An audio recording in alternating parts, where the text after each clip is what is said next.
He sold his first major screenplay for $1.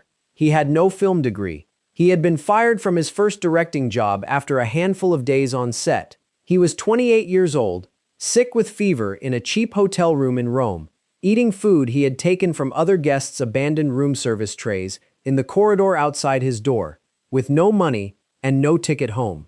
In the grip of that fever, the idea came to him. A chrome skeleton emerging from fire, dragging itself forward on its arms. He sketched it on hotel stationery in the dark and flew home to build an entire career around it. At 71 years old, James Francis Cameron has directed 3 of the 4 highest-grossing films in the history of cinema, made the first solo dive to the deepest known point of the ocean, and spent more than 4 decades proving that the distance between what currently exists and what he can imagine is not a reason to stop, it is simply the next problem to solve. Before any of that, there was a boy in a small Canadian town who wanted to understand how everything worked, and a mother who taught him that the answer to that question was also the beginning of art. If this story holds something you recognize, stay with it.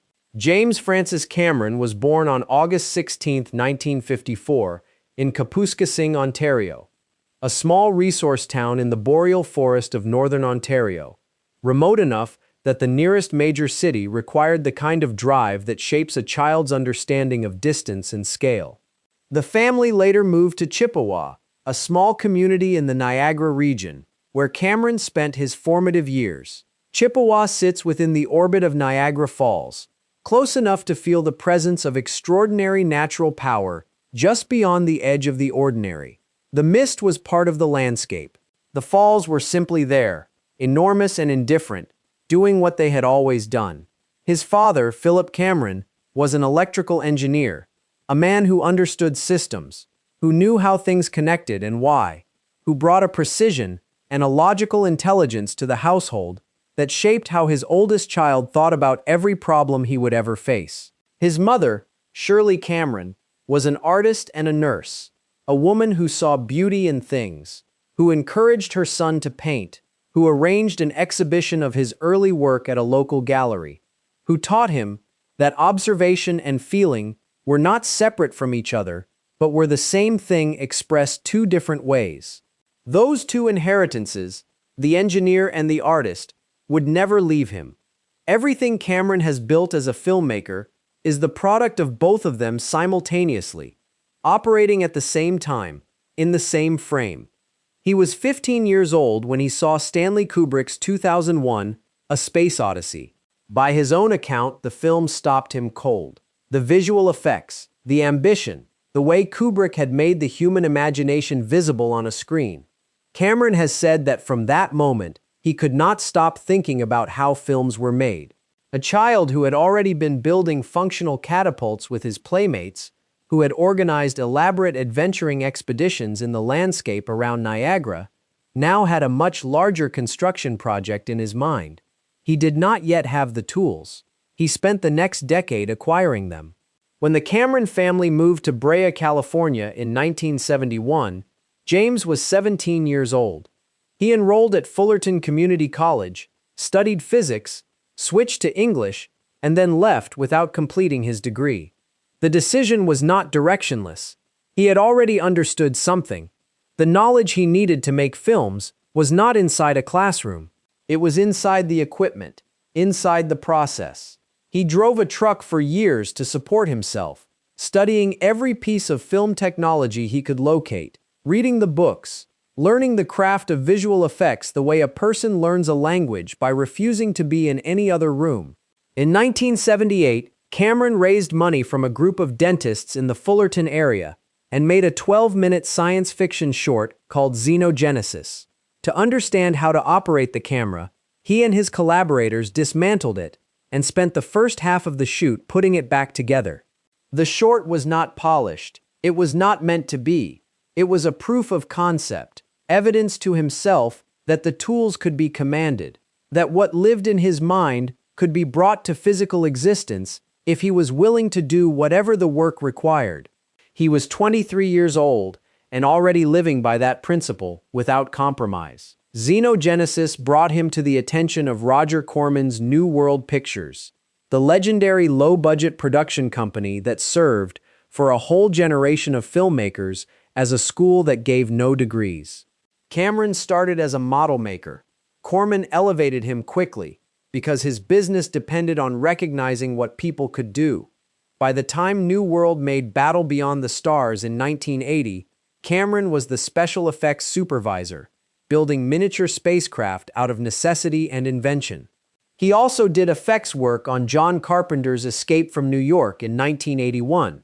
He was learning at a rate that no formal training could have matched, because he was learning in environments with no safety net. You got it right or the film did not work. The first directorial job was Piranha 2, The Spawning in 1982. It was not what it appeared to be. The Italian producer, Ovidio Assonidis, hired Cameron and then systematically stripped him of every meaningful authority, gave him a crew that did not speak English, prevented him from watching his own footage, and fired him after a few days on set. Cameron traveled to Rome for post-production, hoping to see the film and possibly salvage something from the experience. He spent his entire advance on the plane ticket. He had no money for food. He survived on leftovers taken from hotel trays in the corridor outside his door. He became sick with fever, running a temperature in a cheap Roman hotel, broke and exhausted and humiliated, with no way home. And in that particular extremity, lying in the dark, he had a nightmare, a metallic torso, chrome, emerging from an explosion, dragging itself across the floor with knives where hands should be. He woke and sketched it on hotel stationery. In a 2010 interview on 60 Minutes, Cameron said, "I was sick with a high fever and had a dream of this chrome metallic death figure coming out of a fire, a skeletal robot, if you will. I woke up with that image in mind, did some drawings, and then just structured a story around that. When he returned to California, he wrote The Terminator. He sold the complete script to producer Gail Ann Hurd for $1, on the condition that he would direct it. He had nothing to lose. He had already lost everything available to him in Rome. The Terminator opened in October 1984. Made on a budget of $6.5 million, it grossed $78 million worldwide. It made Arnold Schwarzenegger, known primarily as a bodybuilder turned novelty actor, into one of the most bankable action stars in the world. It established Cameron, without any qualification, as a filmmaker of exceptional technical command and instinctive storytelling force. The world it built, the red-eyed machine, the future war, the logic of fate and resistance, was rendered with a coherence and a dread that came from the same mind that had studied physics and built catapults in the Niagara Mist. It did not feel like a low-budget debut. It felt like a statement of what was coming. What Terminator introduced was a quality that would define everything Cameron built afterward. He described it himself with a directness that left no room for misunderstanding. I like difficult. I'm attracted by difficult. Difficult is a fucking magnet for me. I go straight to difficult. That is not a pose. It is a description of a working method. The most gifted filmmakers, Cameron argued, will not attempt the most difficult things. That leaves the most difficult things available to the person willing to do them. And the most difficult things, done fully, produce results that no one else can produce, because no one else was willing to try. Aliens came in 1986, a sequel to Ridley Scott's original, made for $18 million. It grossed more than $180 million worldwide and earned 7 Oscar nominations. Sigourney Weaver received a Best Actress nomination for a role in an action film, an almost unprecedented recognition. Cameron had made something the industry was compelled to take seriously. And then came The Abyss in 1989, and the fullest test yet of how far that principle of difficulty would take him. He shot approximately 40% of the film underwater, inside an abandoned nuclear power plant in Gaffney, South Carolina, in tanks holding millions of gallons of water. The cast and crew trained as divers and spent 10 to 12 hours a day submerged. The conditions were punishing past the point most productions would have stopped. Those who endured it eventually called the film not The Abyss, but The Abuse. Actress Mary Elizabeth Mastrantonio walked off the set one afternoon and refused to return until the following day. Ed Harris reportedly wept alone in his car during the shoot, not for the camera, simply because the experience had reached that level. Cameron himself nearly drowned.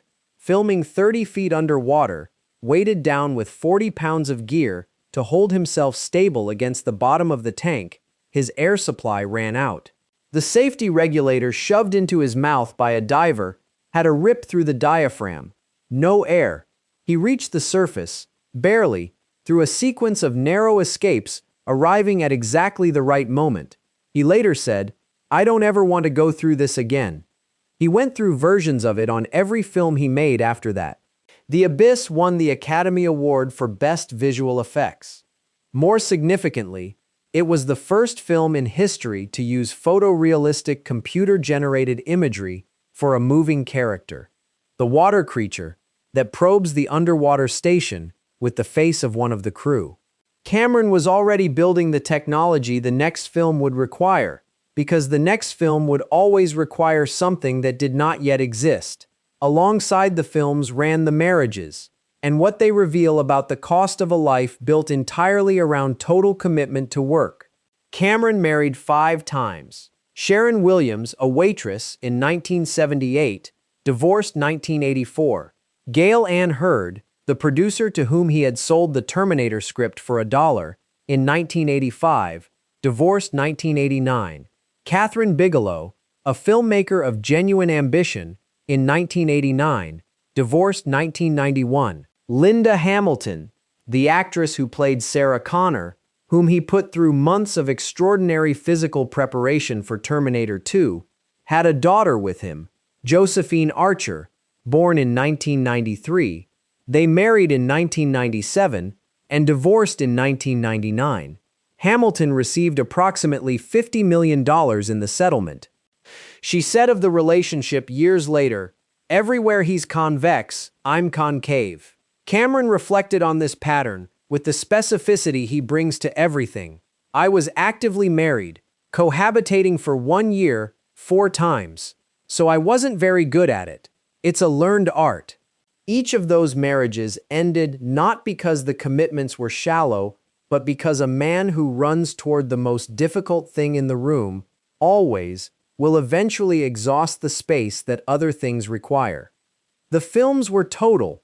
They consumed what they consumed. What remained went home. The irony built into those years is one of the more remarkable facts in the history of American cinema. Kathryn Bigelow, his third wife, married 2 years, divorced in 1991, went on to make The Hurt Locker. In 2010, at the 82nd Academy Awards, she became the first woman in the history of the Academy of Motion Picture Arts and Sciences to win the Oscar for Best Director. She won it against James Cameron, who was nominated that same year for Avatar. His ex-wife made history by defeating him on the largest stage the film industry has. Before the ceremony, Cameron had said publicly, "I've extolled her virtues to the world and supported her as a filmmaker. I'd be tremendously proud if she won." When she won, he applauded. There is no script for that particular evening. Titanic was the film that tested the outer limits of what the industry believed was survivable, and then exceeded them in every direction simultaneously. Cameron announced in 1995 that he would make Titanic rather than Terminator 3. Shooting began in 1996 in Rosarito, Mexico, with a budget that started at $110 million and climbed past $200 million. Cameron had a full-scale partial replica of the ship constructed, with a 17-million-gallon water tank built to hold it. He made 11 dives to the actual Titanic wreck, 2.5 miles underwater in the North Atlantic, because the ship had to be accurate. It had gone down in 1912. He descended to it in 1995 and 1996, because the thing had to be right. In his work, the thing always had to be right. The industry mocked the production openly. The schedule slipped repeatedly. The budget was the largest in Hollywood history. Films had ended careers for less. Cameron later said, "It was pretty intense the whole time. We basically thought we were doomed." During the Halifax shoot of the film's framing sequences, someone spiked the craft service's clam chowder with PCP. Dozens of crew members were hospitalized. Cameron, visibly affected, eyes blood red, found Bill Paxton afterward, both of them holding whatever they had to hold, while the rest of the crew was still in various states of collapse and confusion. The film had not yet been cut. The crisis was not over. Titanic opened on December 19, 1997. It grossed more than $2 billion in its total release. It received 14 Academy Award nominations, tying the all-time record. It won 11, also a record at the time, later tied. Cameron won Best Picture, Best Director, and Best Film Editing. At the podium, he raised his Oscar above his head and shouted the line from the film, "I'm king of the world." The moment entered Oscar history as a cautionary example of how not to accept an award. It was also entirely in character. A man who had spent 2 years being told his ship was going to sink stood at the podium of the Academy Awards and announced that it had not. But Titanic would not be his largest film. That had been conceived in 1994, written as an 80-page treatment for a science fiction film set on a moon called Pandora, populated by a humanoid species called the Na'vi, whose culture and ecosystem were being destroyed by human resource extraction. He had the story. He did not yet have the technology to make it real, so he waited 15 years. And while he waited, he helped build the technology that would be required. Avatar began production in 2006. The finished film required new performance capture systems capable of recording actors' faces and bodies simultaneously in motion, software that could render photorealistic alien landscapes and creatures, a Na'vi language built from scratch by linguist Paul Frommer, and over 900 people working on digital effects alone. The budget was $237 million, though some estimates placed the true cost higher. Cameron told his studio that if it did not work, there was no recovery. Avatar opened in December 2009. It became the first film in history to earn $2 billion at the global box office. Then $2.5 billion. It held the record as the highest-grossing film ever made for 12 years. 9 Academy Award nominations. 3 wins. It changed how the film industry understood three-dimensional cinema and performance capture technology. When Avatar: The Way of Water was released in December 2022, 13 years later, it grossed $2.3 billion and became the third highest-grossing film ever made, behind the original Avatar and Titanic. Before its release, Cameron had told GQ that the sequel was the worst business case in movie history, that it would need to rank among the 4 highest-grossing films ever just to break even. It succeeded. He had placed a bet of $300 to $400 million on his own ability, and he was right. Between those two films, in March 2012, James Cameron climbed inside a submersible he had spent 7 years helping to engineer. A 24-foot-tall vehicle he described as a vertical torpedo, painted lime green so it could be found in the dark, and descended alone into the Pacific Ocean southwest of Guam. He was going to the Challenger Deep, the deepest known point on Earth. The descent took 2 hours and 36 minutes. At 35,756 feet, 6.7 miles beneath the ocean surface, the deep-sea Challenger settled on the seafloor. Cameron was the third human being ever to reach this point, following Jacques Piccard and Don Walsh, who had gone together in 1960. He was the first person to make the descent alone. He spent approximately 3 hours on the bottom, collecting samples and documenting what he found in a place no human being had ever scientifically explored in a manned vehicle. He described the bottom as more alien to humans than the moon, as utterly barren and still, a landscape of fine sediment built up over millions of years. He texted his support team at the surface, "All systems okay." He surfaced after a faster-than-expected ascent. He called the expedition the culmination of a lifelong dream. The ocean had fascinated him since childhood, since an exhibit on submarines he visited at the Royal Ontario Museum in Toronto, since the falls near Chippewa, since the first time he understood that what lay beneath the water was a world entirely separate from the one above it, governed by different physics, accessible only through technology and will. Both things are true about him simultaneously and always have been. The filmmaker and the explorer are not two different people performing two different roles. They are the same compulsion expressed in two different directions. The same refusal to accept that the world as currently configured marks the outer limit of what can be seen or made or understood. He married Susie Amos on June 4, 2000. She had appeared in Titanic, playing Rose's granddaughter in the contemporary scenes framing the story. They have 3 children together: Claire, born 2001, James Quinn, born 2003, Elizabeth Rose, born 2006. Cameron also has a daughter, Josephine, from his relationship with Linda Hamilton. The family settled in New Zealand on 2,500 acres near Lake Punui in the Wairarapa Valley, purchased in 2012, a working farm being transitioned toward regenerative and plant-based agriculture. Susie co-founded Muse School in California in 2006, the first school in the country to serve a fully plant-based cafeteria. Cameron co-founded Plant Power Task Force in 2014 and has used his public platform to advocate for the connection between food systems and climate change. In the summer of 2025, he became a New Zealand citizen. He lives on that farm above the ocean, with 5 children and the woman who has stayed.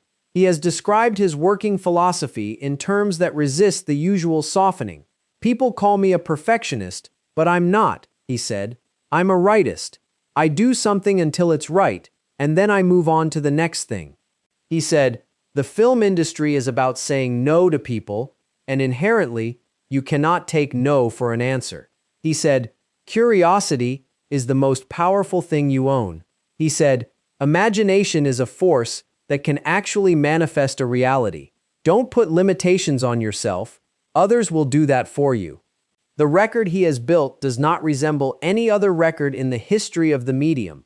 3 of the 4 highest-grossing films in cinema history came from the same person: Titanic, Avatar, Avatar: The Way of Water.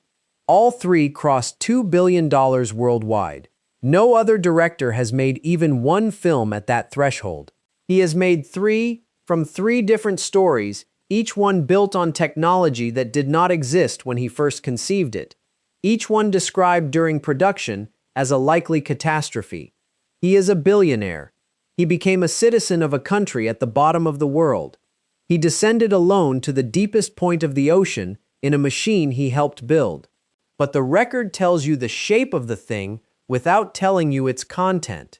It does not show the hotel stationery in Rome, the sketch made in a fever, with no money, with the knowledge that the first film had already been taken from him and nothing to do but start the next one. It does not show the 12-minute short film assembled by a man who dismantled a camera to understand it, with dentist money, because the formal education had already ended and the only school left was the work itself. It does not show the boy in Chippewa who organized his friends into elaborate adventures in the landscape near Niagara, who stood close enough to the falls to feel the mist and understood that what was visible from where he was standing was only a fraction of what was actually there. He said, "If you set your goals ridiculously high and it's a failure, you will fail above everyone else's success." A chrome skeleton on hotel stationery, a submersible descending into the Mariana Trench alone, a ship sinking in a Mexican water tank while Hollywood waited for it to take the career of the man who built it down with it. A moon called Pandora, imagined in 1994 and brought into existence 15 years later, still the highest-grossing film human beings have ever paid to see. He did not run out of road. He built it in front of himself, at whatever difficulty was required, until the road reached places no one had been before. That is what the work was. That is what it cost, and that is what it made. If the films of James Cameron were part of how you understood what cinema could actually do, the scale, the technology, the worlds built precisely at the edge of what was possible, leave your thoughts below. Not for the box office records, for the man who decided that the distance between what exists and what he could imagine was simply the next problem to solve. Honor that with a like and subscribe for more stories of figures whose ambition changed the dimensions of what the world believed could be built.